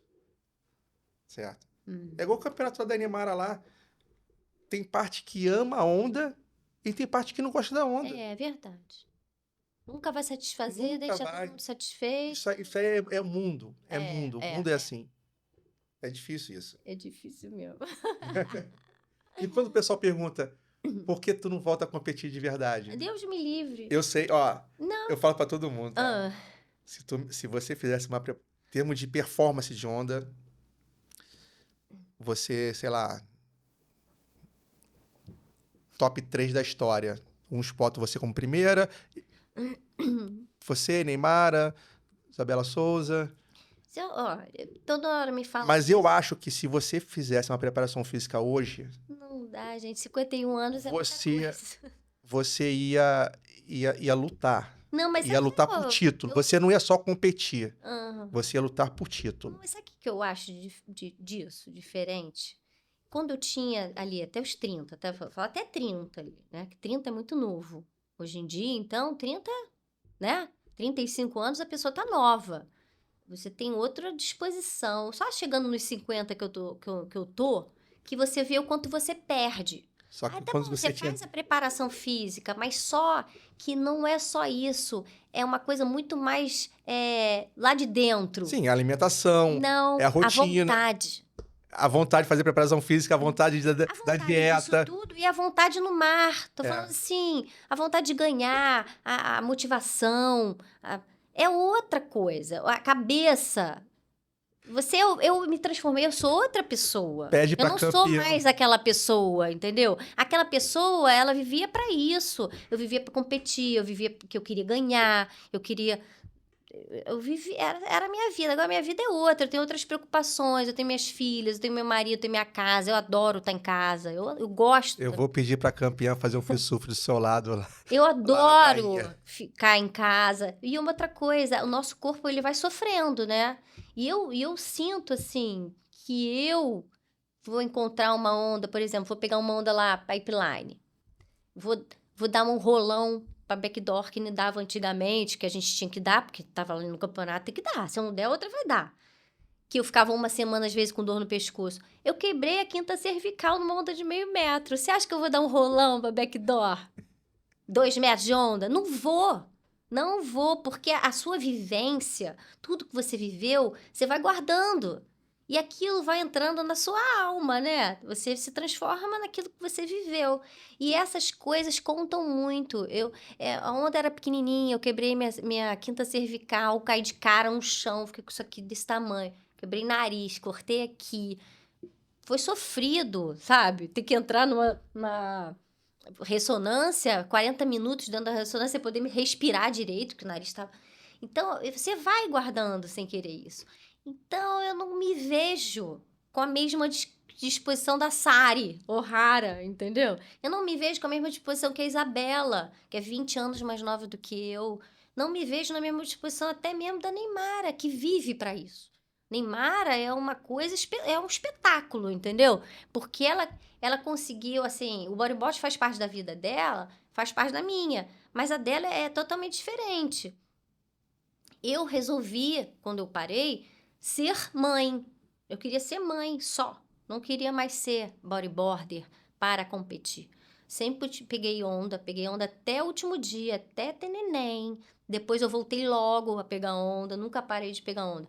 Mas não é mais aquela pessoa que vivia para competir, que queria ganhar. Eu vou lá no Arrine, adoro, maneirão, mas eu vou por quê? Vou porque a Bela vai, porque a van das Belas vai, que é um monte de menina. Você vai na van? Vou na van, claro, essa que é a graça. Fazendo live, participando. E essa que é a graça. E eu acho que eu chego lá no campeonato e acabo indo pra final e ganhei os 2 campeonatos, porque eu vou tão feliz de estar ali e satisfeita de estar ali e me divertindo tanto que naturalmente as coisas vão... E como é que é chegar lá e ser a ídola das ídolas? É muito engraçado, né? Porque aí na hora da premiação fala, eu quero dizer que aqui a Mari foi minha inspiração. Aí a pessoa que fala isso tem 45 anos, 48. E eu tenho 51. E aí você fala, caraca, eu tô inspiração de uma mulher da minha idade. Né? Eu fui, naquela época lá que a gente tinha 15 anos, e eu continuo sendo, isso aí que é o grande lance, né? Na verdade, esse aqui é a recompensa de você ter uma carreira, né? A carreira lá que eu tive desde 85, pegar onda e chegar agora competir o Master e ouvir isso dessas meninas todas e ver que você ainda é uma inspiração, né? E esse que é a grande recompensa, o maior prêmio de todos. Mais do que qualquer outra coisa, é você ouvir, pô, pra mim, você é a melhor de todos os tempos. Mesmo que eu não seja, mas pra alguém eu sou, entendeu? E pra aquela pessoa que botou o nome da filha com o meu nome, sabe? Você tem noção disso? De quantas Marianas existem por causa de Então, você? aí você fica, caramba, isso que é o prêmio. Isso que é o prêmio. Esse é o prêmio. Não é o título de campeã. Isso aí é. Ser campeã, você tá sendo campeã da vida. Exatamente. Entendeu? É o maior de todos. Pra você botar o nome do seu filho de Mariana, não é porque a Mariana pegava bem de bodyboard. Porque a Mariana era uma pessoa muito maneira. É um exemplo. Fica até emocionada. Mas é por isso mesmo. É por isso mesmo. Isso é muito legal. Eu conheço uma pessoa que... Eu conheço o pai, né? Botou o nome de Mariana na filha e ele conta... Rodrigo Monteiro conta... É uma admiração muito legal, né? Que você tem pela pessoa. Não como atleta só, mas como pessoa, Como exemplo. né? Como exemplo de tudo, né? É por isso que vocês iam nos shows lá, em todos os programas. Não era porque era campeã. Porque também tinha outra campeã. Era um bom exemplo Era para as um bom pessoas. exemplo. Você ser um exemplo legal, Era um bom exemplo. né? Era a cara que a sociedade queria ter. Uhum. Quantas pessoas queriam ser Mariana e Isabela e não foram? Né? E a gente viveu nessa geração, né, dos anos 80, que a gente diz que é muito louca, mas que e a gente era um exemplo muito legal, porque a gente pegava onda, era saudável, nunca usou droga, né? Os exemplos eram muito bons pra época, né? Você surfava no quebra-mar. Beton quebra-mar. Comecei a pegar onda no meio da barra, ali no beton, e aí depois eu ia pro quebra-mar. Como é que era o quebra-mar? Selva? Quebra-mar. Quebrão fora Raul. É escrito até hoje lá, né? Fora Raul. Quebrão fora Raul. Não, eu sempre fui contra essa história de fora Raul, mas eu me beneficiava bastante, porque não ficava crowd. Se bem que ficava mó crowd, porque tinha bastante gente pegando onda ali, né? Os caras pegavam bem. Mas a gente pegava muita onda. Ela vinha série, aí uma é sua, outra da Bela. A Stephanie também vivia lá, porque ela namorava o Zulu, né? A Bela namorava também. E a gente ficava lá no quebra-mar o dia inteiro, meio da barra e quebra-mar, meio da barra e quebra-mar. A gente adorava. Tinha a galera também fora d'água. Você saía da água e ficava conversando, né? A gente ficava o dia inteiro. Aí tinha o trailer, era trailer na época, né? No Beton era do Seu João e lá no quebra-mar era do Bigode. Tinha a Dona Augusta também, que fazia cachorro-quente. A Evelyn, que fazia os campeonatos, ela teve uma época que teve... Eu acho que lá. Eu acho que é. Muito boa essa época, né? Cara, tanta história. Eu lembro de o quebra-mar sempre teve um negócio de Grace, né? É. Mas tinha mesmo, direto. Todos pegavam onda ali, estavam sempre ali. Ai, Tu tava naquele campeonato do Van Sport, acho que 86. Não, acho que foi antes. Que um dia tava pequenininho, no outro dia tava gigante. Eu acho que eu não tava. Acho que foi antes de 86, não foi, não? Foi, não, acho que foi 86. 85 ou 86. 85, de repente. Essa não tava. Tava pequenininho, depois tava gigante. Clássico também. Não, o quebra-mar era impressionante. Eu vi já o quebra-mar muito perfeito, de quebrar lá atrás, naquele triângulo, e onda inteira, e abrir tubo, assim, onda longa. O pessoal fala que é um som Conrado com a parede longa. E paredão, assim, muito maneiro. E muita onda lá. Acho que aquilo ali contribuiu também muito, né, pro jeito que a gente pega onda, porque eu era mó direiteira, adorava aquelas valinhas do meio da barra, né? Aí ir pro quebra-mar foi um upgrade, né? Porque aí você pega uma esquerda pesada de vários... E tinha dias que cair era pequenininho, perfeito. Mas sempre tubo. Sempre tinha tubo. Tem uma foto minha maneirona, eu não sei onde é que eu coloquei isso, que um fotógrafo, eu não lembro qual foi o fotógrafo, ele tirou, sabe da onde? Da janela daquele hotel tropical. Sei. Lá, que ele tava com uma lente daquela 1000, que eles chamavam, né? Eu dentro do tubo, lá no quebra-mar. Tubinho assim, perfeito. Muito maneiro, né? E hoje você surfa ali no Grumari também? De vez em quando. Ou só prainha? Prefiro prainha, porque Grumari às vezes fica um pouco com medo, né, de ir. Mas quando fim de semana, assim, tem mais movimento. Guaratiba você vai? Rodolfo gosta. Eu não vou com frequência, porque também não dá. Uhum. Mas já caí lá nos mares legais. Já pegou aqueles Guaratiba internacional? Já peguei bom. Teve uma vez que foi até engraçado, tava bom, e os locais estavam bem aqui, assim, e tava eu, Bela e Rodolfo um pouquinho mais para baixo. E, por acaso, a onda estava vindo mais embaixo do que mais lá atrás. Eles estavam disputando essa lá atrás e a gente pegava uma atrás da outra. Eles até ficaram olhando, o que estão fazendo ali? E a gente pegou bastante onda ali, né? Porque ali é cheio de local, né? Rio de Janeiro todo tem. Mas eu vou te falar, cara, na prainha tem localismo. Na prainha tem local. É que você é local. É porque... É que você é local, mas quem não é, sofre. Eu vou pros lugares, eu acho que eu sei me comportar. Porque eu viajo para tudo que é lugar. Até hoje em dia, eu e o Rodolfo, a gente vai para muitos lugares e todos os lugares tem. A gente nunca arranjou confusão no lugar. Você tem que saber chegar, né? Porque você realmente tem que respeitar. É. A pessoa mora ali, tá ali todo dia, tu quer a fim de pegar as ondas dela, né? E o local também tem que saber ser local, né? Também tem isso, né? Tem muito local pela saco. Pô, tem local que não sabe, né? Ser local. Pô, o cara não impõe o respeito. Ele quer, né? Ele quer ser respeitado de uma maneira meio troglodita, né? Que fala. E não dá. Então, você tem que saber chegar, né? Respeitar os outros, saber quem é que tá, quem não tá. Agora, você vai sair remando, entrar e sentar do lado do local lá no Porque pico. muitas vezes não importa o número de pessoas que estão dentro da água, e sim quem está dentro da água. Isso aí, ó. Quem está e onde está. E eu vejo que muitas pessoas hoje em dia pegam onda, né? Assim, pouco tempo, e acham que pegam bem. Tem muitos. E isso é um perigo, porque o cara entra dentro d'água e se posiciona mal, atrapalha e acha que está com toda a razão quando faz alguma besteira dentro da água. Então, essas escolinhas têm que ensinar o quê? A respeitar. Posicionamento. E às vezes essas escolinhas esquecem disso, né? Só, vamos lá ficar em pé. Ou vamos lá descer a onda. Eu lembro que eu fiquei uns 30 anos sem cair no canto do recreio, no lambe-lambe. Uhum. Aí quando foi na pandemia, o mar subiu. E ali é guerra, né? Eu tava com um amigo que tava... Acho que tinha voltado a pegar onda depois de uns 10 anos. Era o primeiro dia dele. Nós fomos no postinho. O postinho deve ter uns 2 metros. Ele não conseguiu entrar. Falei, cara, tu vai surfar hoje. Vamos lá no canto do recreio. Uhum. Aquilo ali é uma guerra. Não parece coisa de... Guerra. É longboard, com bodyboard, com surf, com body surf. Gente boa, gente ruim. Todos os níveis...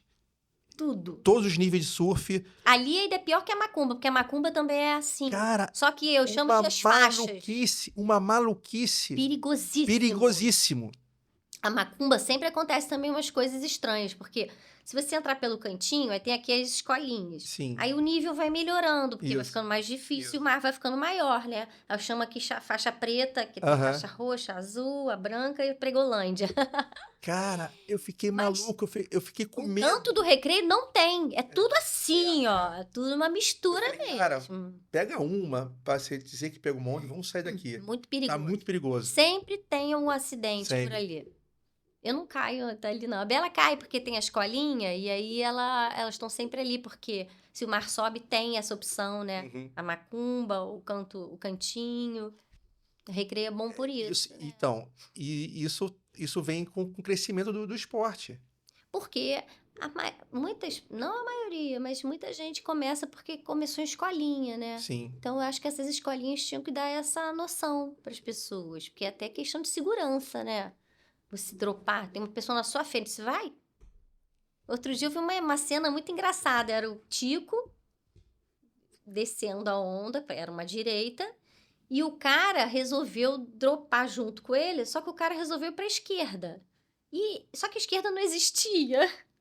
Aí eles se embolaram, caíram. Quando o Tico levantou, falou, pô, que isso? Você quase machucou. Ele, pô, cara, eu queria ir pra esquerda. Aí o Tico, mas nem existia esquerda. Entendeu? A pessoa não tem noção.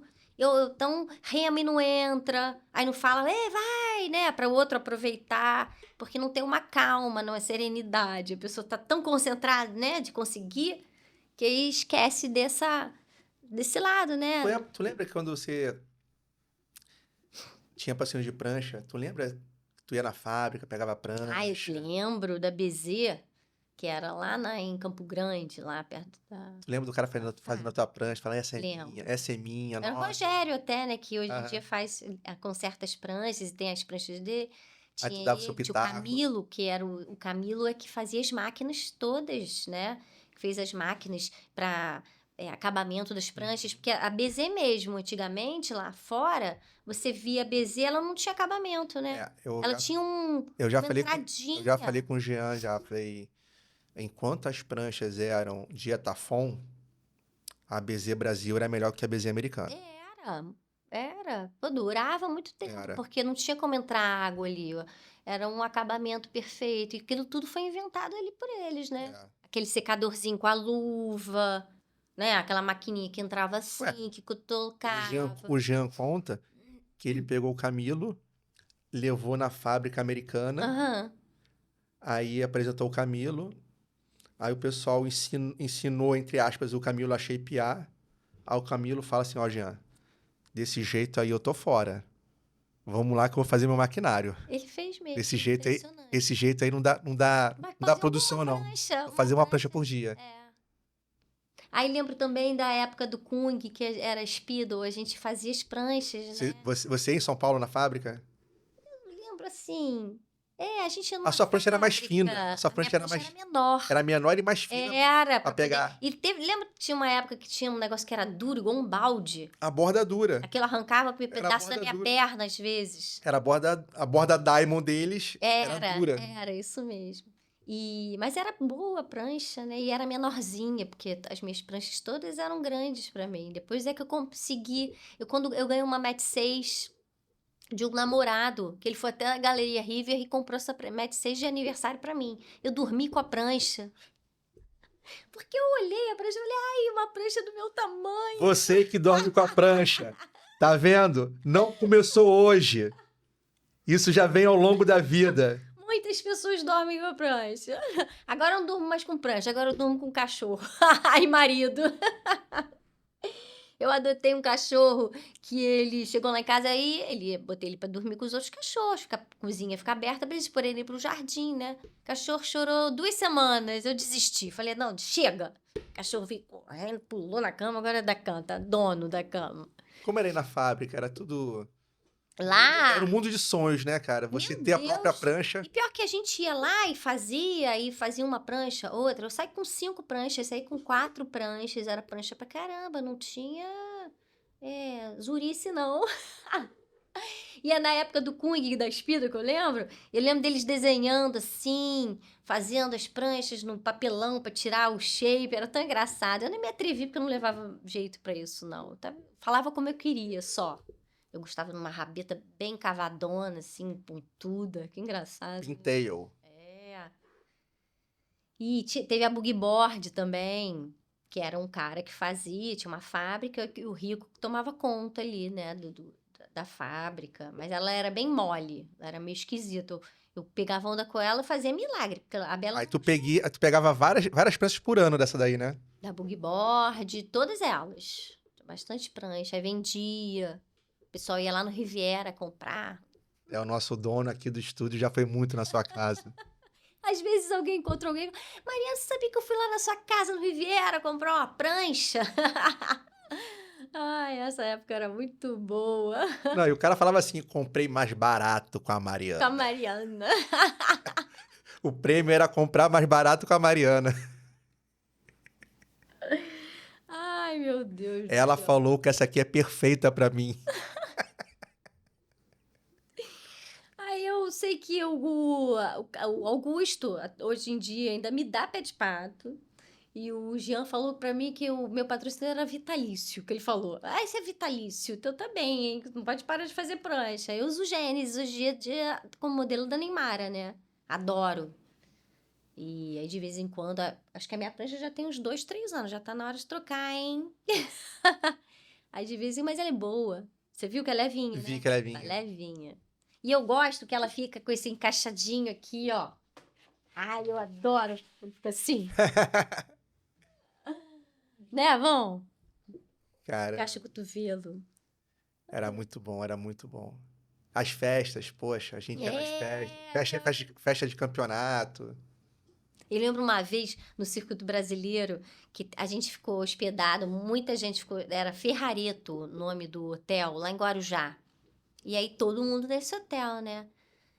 Caraca, no fim do campeonato, pegaram o gerente do hotel, jogaram na piscina. O elevador ficou encharcado, cheio d'água, assim, de água. Levaram uma mulher, uma hóspede, e jogaram dentro da piscina. No ano seguinte, a gente não pôde mais ficar no hotel. Ninguém, nem surfista, nem bodyboard, ninguém. O hotel não aceitou mais. De tanta bagunça que a gente fez. O Marcelo Paiva entrou no quarto com o Cláudio Marques. Acho que foi o Marcelo Paiva, aí deu um pulo, dançando, bateu com a cabeça no lustre, o lustre caiu, quebrou. Era uma bagunça, assim, uma coisa horrorosa. Hoje em dia o moleque não consegue nem patrocínio pra viajar mais. Todo mundo muito criança, né? Ai, ai, ai. Era muito bom, era muito bom. Aí hoje, você, quando... O que você pensava, assim, quando você tinha... Do dia que você pegou a prancha de bodyboard com 13 anos, o que você pensava Você pensava que a sua vida ia ser como foi? Como está sendo? Não. O que você pensava? Com 13 anos. O que você queria? O que você queria? É muito adolescente, né? Ai, meu Deus do céu. O que você vê, assim, o que você se transformou? O que você pensava? Como é que era isso? A gente começou a pegar onda porque a gente vivia ali na praia, né? Então foi uma Era coisa natural. foi muito natural. Eu pegava a balsa, ia pra praia e aí pegava jacaré, ficava levando caldo, né? Chegava cheio de areia. Era uma vida normal de todo adolescente que crescia no Rio de Janeiro. Tá na praia era a coisa mais normal do mundo pra gente. E aí tinha aqueles amigos que queriam ser surfistas, não tinham dinheiro pra prancha de surf, né? Que era uma coisa cara. Aí pegava aquela prancha de isopor. Aí sempre quebrava, nunca dava certo aquilo. Aí ficava com aquele biquinho, pegando onda, era o dia inteiro fazendo isso. Teve um dia que ali no Savoir, na Barra, tinha uma lojinha que alugava prancha. E alguém alugou uma prancha de bodyboard Fico. Eu lembro que parecia um chiclete, assim, amarelo. Dobra toda. Ela tinha um monte de adesivo. Isso. E eu lembro que alguém esqueceu ela, não devolveu ela pro cara. Então a gente ficou o dia inteiro com aquele treco, pegando onda com aquele negócio. Então já era o bodyboard e eu nem sabia. Eu fui mesmo pegar onda de bodyboard sabendo que era morebug, isso, quando a Bela me deu um 39. Mas antes era como se fosse uma prancha diferente ali que a gente tá indo só. Então eu nunca imaginei que eu um dia seria competidora, ainda mais que eu cresci junto com o esporte. Hoje em dia você vê as pessoas se preparando para serem profissionais, né? De algum esporte que já existe, surf, o bodyboard. Na nossa época, não. As coisas foram acontecendo muito naturalmente. Foi junto com a gente. Eu ia lá, 13 anos, bem bobona, pegando onda de jacaré com uma pranchinha. Aí, 14, eu já tinha um patrocínio que me dava roupa, tênis. E aí, depois, 15, 16, prancha. E aí, dinheiro. E aí, eu comecei a ganhar dinheiro muito nova, né? Porque você ganhava dinheiro de campeonato. Você ganhava dinheiro com patrocinador. E nunca pensei assim, ai, um dia eu vou ser campeão mundial. Porque nem existia o circuito mundial. Entendeu? Nem existia o brasileiro direito. E aquilo ali foi mudando de acordo com a minha vida foi junto. Então, a minha essência é totalmente bodyboard. Todo mundo que eu conheci, que eu convivi, todas essas pessoas fazem parte do que eu sou. Porque eu cresci junto disso. Eu me sinto assim, como se eu fosse ali a bandeira do campeonato, porque eu tô ali, né? É um mundo muito... Você se imaginou... Eu sou muito íntima desse universo. Você se imaginou com a sua idade surfando ainda? Você achava que já teria parado? Eu nunca parei para pensar sobre isso. Acho que não, nunca existiu essa possibilidade de parar para mim. Porque faz parte de mim. Parar de pegar onda, eu nem sei o que é. Nunca. Quando uma pessoa vira para mim e fala, eu parei 10 anos. Como é que essa pessoa parou 10 anos? Como é que conseguiu respirar? Você entendeu? Se eu parar de pegar onda, é como se eu não respirasse, não fosse ali comer. Sou eu. Não existe essa possibilidade de parar de pegar onda. Eu vou pegar onda até morrer. Até converso isso com o Rodolfo, que um dia a gente tem que arranjar um enfermeiro, uma enfermeira, para botar a gente na beirinha pra gente conseguir pegar um ondinha. Porque eu não me vejo sem isso. Eu não sou uma pessoa sem isso, sabe? Faz parte da minha alma mesmo. Não é assim, tô falando isso, porque é bonito, não. É porque realmente faz parte da minha vida. De quem eu sou, tudo que eu vivi, todas as pessoas que eu conheci, fazem, fizeram quem eu sou. Todas as minhas experiências. Por isso que eu sei assim, sempre quis que minhas filhas pegassem onda, porque eu sei o quanto é bom isso para para pessoa mesmo, independente de campeonato, de pegar onda, te dá muita confiança. Porque você precisa saber escolher as coisas, fazer as coisas de uma maneira segura, né? Você precisa ser responsável, pensar no outro. Pô, olha quanta coisa envolve você pegar onda. Não é só você ir a onda, envolve muitas coisas. E isso foi mudando, porque eu ali de adolescente, sem responsabilidade nenhuma, com ninguém, fui crescendo, aí fui evoluindo, fui junto com o esporte crescendo, né? E virei mãe e continuei pegando a minha onda e aí com outras pessoas envolvidas e tentando adaptar a minha vida a cuidar das minhas filhas, mas continuar fazendo o que eu amo, né? Porque quando a gente não é feliz, quem tá em volta da gente também não vai ser. Verdade. Então, o que adianta eu parar de pegar onda para as minhas filhas? Não, eu vou pegar onda para as minhas filhas. Para elas verem como eu sou feliz de continuar fazendo o que eu faço, sabe? E entender que o meu marido também sempre pegou onda, ama pegar onda. E a gente é isso. Não existe a Mariana bodyboarder. Existe a Mariana. Entendeu? O resto tá ali, ó. Tá ali ao redor. Muito bom, muito bom. Gente, o papo tá bom, mas mais um capítulo aí pra história do bodyboard. Dessa vez com a Mariana Nogueira.